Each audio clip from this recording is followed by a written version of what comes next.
Ahlan wa sahlan bihudurikum. Assalamualaikum warahmatullahi wabarakatuh. Bismillah walhamdulillah. Pertama-tama marilah kita panjatkan puja serta puji kehadirat Zat Ilahi Rabbi. Solawat dan salam semoga tercurahkan kepada baginda Rasulullah Shallallahu Alaihi Wasallam beserta keluarga dan para sahabatnya ila yaumil akhir. Pemirsa yang dirahmati Allah, semoga kita dalam lindungannya, diberikan nikmat iman, nikmat Islam, diberikan umur yang panjang, rezeki yang berlimpah ruah dan barokah. Amin Allahumma amin. Pelajaran tentang ketakwaan, keimanan, dan kebaktian seseorang juga bisa dicontoh hanya dari seorang pemuda biasa bernama Uwais Al-Qarni.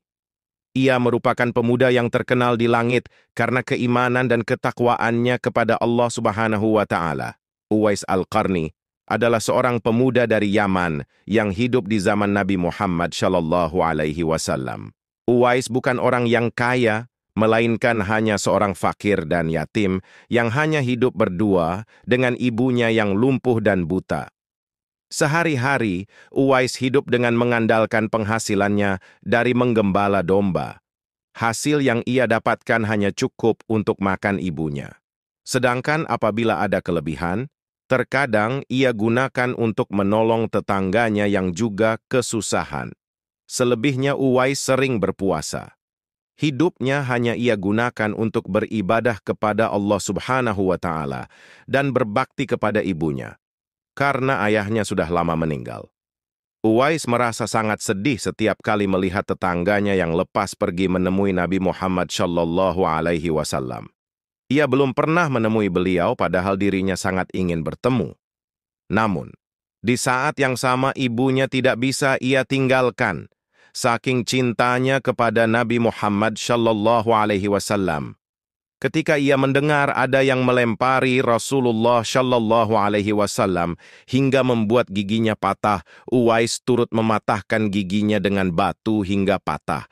Hal ini ia lakukan sebagai bentuk kecintaannya yang mendalam kepada Nabi Muhammad Shallallahu Alaihi Wasallam yang bahkan belum pernah ia temui itu.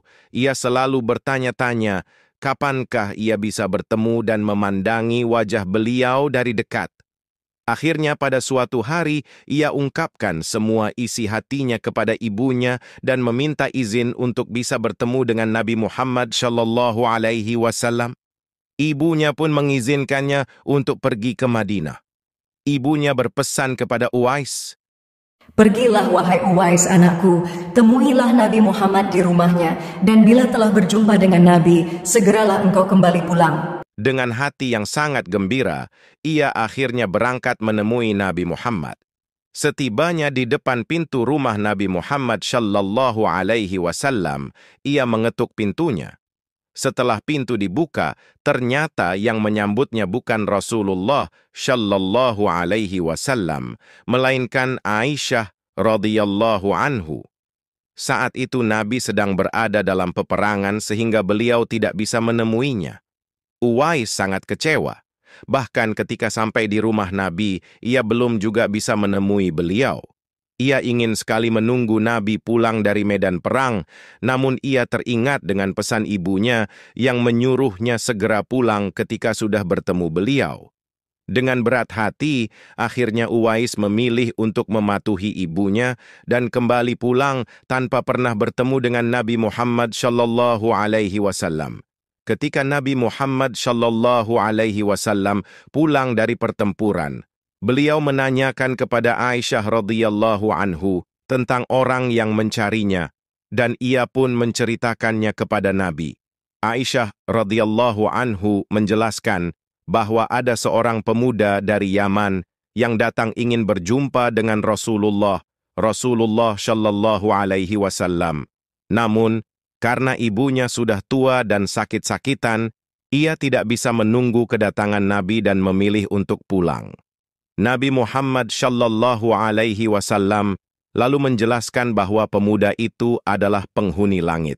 Beliau juga menceritakan kepada para sahabat, kalau kalian ingin berjumpa dengan dia, perhatikanlah ia mempunyai tanda putih di tengah telapak tangannya. Beliau juga menyarankan untuk meminta doa dan istighfar darinya, sebab ia adalah penghuni langit dan bukan penduduk bumi. Bertahun-tahun kemudian, Khalifah Umar radhiyallahu anhu ingat dengan sabda Nabi Shallallahu alaihi wasallam tentang pemuda yang terkenal di langit. Sejak saat itu, Umar radhiyallahu anhu selalu mencari kehadirannya dalam rombongan khalifah yang datang dari Yaman. Hingga suatu saat ia benar-benar bertemu dengan pemuda tersebut. Khalifah Umar radhiyallahu anhu dan Ali radhiyallahu an datang ke perkemahan Uwais dan datang menemuinya.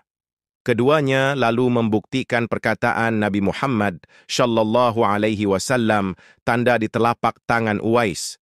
Dan benar saja, tanda putih itu ada padanya.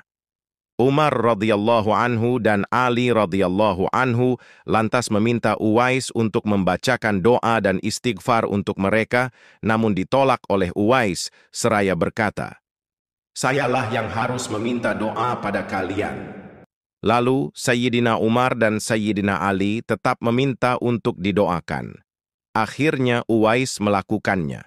Setelah itu Sayyidina Umar hendak memberikan jaminan hidup kepada Uwais. Namun lagi-lagi tawaran itu ditolak olehnya. Ia berkata, "Hamba mohon supaya hari ini saja hamba diketahui orang. Untuk hari-hari selanjutnya, biarlah hamba yang fakir ini tidak diketahui orang lagi." Beberapa tahun kemudian, Uwais meninggal dunia. Anehnya, proses pemakamannya dihadiri oleh ribuan orang yang berebut untuk merawat jenazahnya. Penduduk kota Yaman tercengang. Orang-orang yang mendatangi pemakaman Uwais bukanlah orang yang mereka kenal. Padahal semasa hidupnya, ia sangat miskin dan tidak memiliki apa-apa. Lantas, bagaimana bisa ribuan manusia ini datang untuk mengurus jenazah dan pemakamannya? Berita tentang keanehan pemakaman Uwais Al-Qarni ini menyebar dengan luas. Akhirnya penduduk Yaman tahu bahwa Uwais Al-Qarni ternyata bukanlah penduduk bumi, ia adalah pemuda yang terkenal di langit, dan manusia-manusia tadi adalah malaikat yang dikirim oleh Allah Subhanahu wa Ta'ala kepadanya. Sekian kisah Uwais Al-Qarni. Wallahu alam bisyawab. Ihdina siratal mustaqim. Wassalamualaikum warahmatullahi wabarakatuh.